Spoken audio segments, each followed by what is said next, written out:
नमस्कार, आप देख रहे हैं अखंड हिंदी न्यूज 24। मैं हूं आपके साथ सीके सिंह। आइए रुक करते हैं इस वक्त की बड़ी खबर की ओर। कानपुर में कारोबार को उड़ान देने के लिए सूक्ष्म, लघु एवं मध्यम उद्योगों एमएसएमई के तेज विकास, विस्तार एवं पूंजी बाजार तक पहुंच को ध्यान में रखते हुए एसएमई आईपीओ जागरूकता कार्यक्रम का आयोजन एक होटल में किया गया। यह कार्यक्रम उद्योगों को नई ऊंचाई देने, निवेश के अवसर बढ़ाने और व्यवसाय को राष्ट्रीय स्तर तक ले जाने की दिशा में एक महत्वपूर्ण कदम है।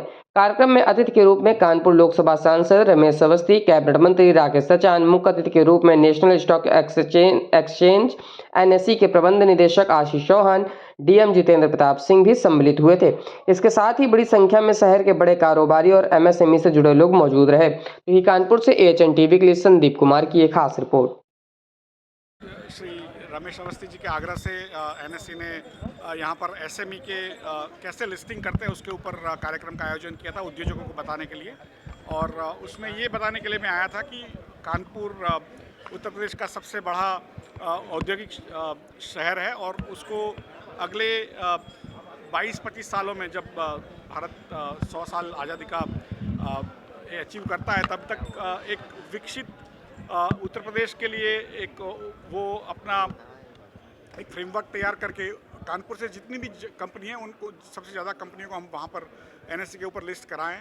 और एसएमई इमर्ज, एनएसई में एसएमई इमर्ज करके एक प्लेटफॉर्म है, वहाँ पर सभी को लिस्ट कराने की योजना है। और उसके लिए आज दोपहर को वर्कशॉप भी इंडस्ट्रियलिस्ट को कैसे ट्रेन करना है उसके लिए एनएसई की टीम भी करेगी। और उसके बाद मर्चेंट बैंकर्स उनको एक तरह से मार्गदर्शन देंगे। और जो उद्योजक जिन्होंने अपनी कंपनियों को ऑलरेडी एनएसई पे लिस्ट किया हुआ है उत्तर प्रदेश से और बाहर से भी, उनको भी हम लाए हैं, जो उनके साथ चर्चा करेंगे उद्योजक के कैसे लोग लिस्टिंग करके उनको क्या फ़ायदे हुए और कैसे कैसे उनको कौन सी समस्याओं का सामना करना पड़ा, वो सभी की चर्चा आज दोपहर को होगी। आज भी एक बहुत बड़ा वर्ग ऐसा है कि जो शेयर बाजार में पैसा लगाने से डरता है, उसको भ्रम है कि शेयर बाजार मतलब सट्टा, मतलब जुआ, मतलब जोखिम। तो ऐसे भ्रम को तोड़ने के लिए क्या किया जाए? नहीं, उसमें जिसको लगता है कि ये जोखिम है वो सही भी है, क्योंकि स्टॉक मार्केट में उतार चढ़ाव भी आते हैं।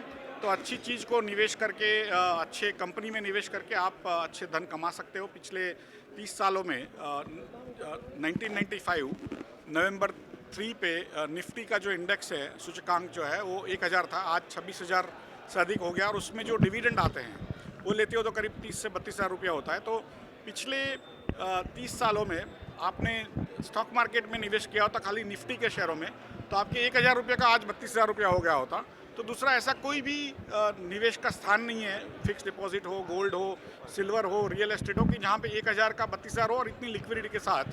तो मुझे लग रहा है कि जो लोगों का संदेह है वो सही भी है, लेकिन लंबी अवधि के लिए अच्छी कंपनियों में निवेश करते हैं और अपने पास समय नहीं है ये सब समझने के लिए, तो म्यूचुअल फंड के द्वारा भी हम निवेश करते हैं। हर रोज़, हर महीने थोड़ा थोड़ा करेंगे। अपनी संपत्ति जितनी भी है 100 रुपये की है तो उसमें से 5-10 रुपये का ही निवेश करें, बहुत ज़्यादा करना करें, उधार लेके भी निवेश न करें। लेकिन निवेश करना स्टॉक मार्केट में पिछले 30 सालों में लाभदायी साबित हुआ है, अगले 30 सालों में भी साबित होगा। लगातार उतार चढ़ाव चल रहा है, उसको लेकर के छोटे निवेशकों को क्या संदेश देना चाहेंगे, कैसे बचाएंगे? उसमें हर एक जो निवेशक है उसने लंबी अवधि के लिए निवेश करना है। जो short term activities plus minus होते रहेंगे, लेकिन जो आपको लग रहा है कि भारत का ग्रोथ होगा अगले 20-25-30 सालों में, तो आप हर महीने निवेश करते हो। जैसे पिछले 30 सालों में हुआ 1000 का आज 30,000 रुपया हुआ है, वैसे ही अगले 30 सालों में 1000 का 30,000 रुपये की संभावना होनी ज़्यादा है। देखिए, माननीय प्रधानमंत्री जी ने विकसित भारत का सपना देखा है, 2047 तक भारत विकसित राष्ट्र बने, ऐसा उन्होंने संकल्प लिया है।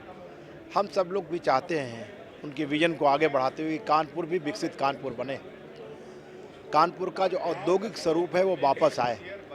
तो उसके लिए तमाम उद्योग हैं, उनको अर्थ की समस्या होती है, वो अपनी कैसे अर्थ के संसाधनों को बढ़ाएं, तो उसके लिए एक एसएमई का जागरूकता अभियान रखा गया है कि वो आईपीओ कैसे ला सकते हैं।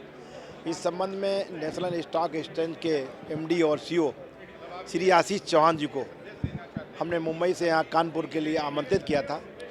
और आज एक जन जागरूकता का एक कार्यक्रम था, बड़ा कार्यक्रम था, जिसमें लगभग 500 से अधिक एमएसएमई से जुड़े हुए जो उद्यमी हैं उन्होंने भाग लिया था।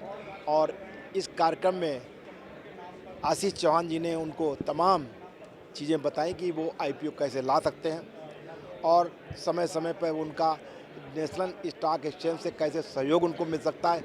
इन तमाम चीज़ों पर विस्तृत चर्चा हुई। इस कार्यक्रम में हमारे MSME के जो मंत्री हैं श्री राकेश सचान जी, वो भी इस कार्यक्रम का हिस्सा थे।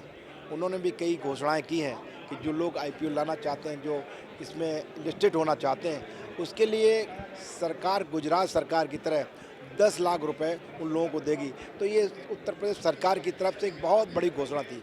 और साथ में हमारे जिलाधिकारी जी जितेंद्र सिंह भी यहाँ पे हैं। इन्होंने भी कानपुर के उद्यमियों के लिए क्या सहयोग प्रशासन के द्वारा हो सकता है, इस संबंध में बात हुई। तो एक बहुत सार्थक चर्चा हुई है। सार्थक बहुत कानपुर के उद्यमियों के लिए एक बहुत अच्छा ये कार्यक्रम था। मुझे लगता है इसके बहुत अच्छे रिजल्ट कानपुर के लिए आएंगे और कानपुर का जो उद्योग जगत है उसको इससे बहुत फ़ायदा मिलेगा।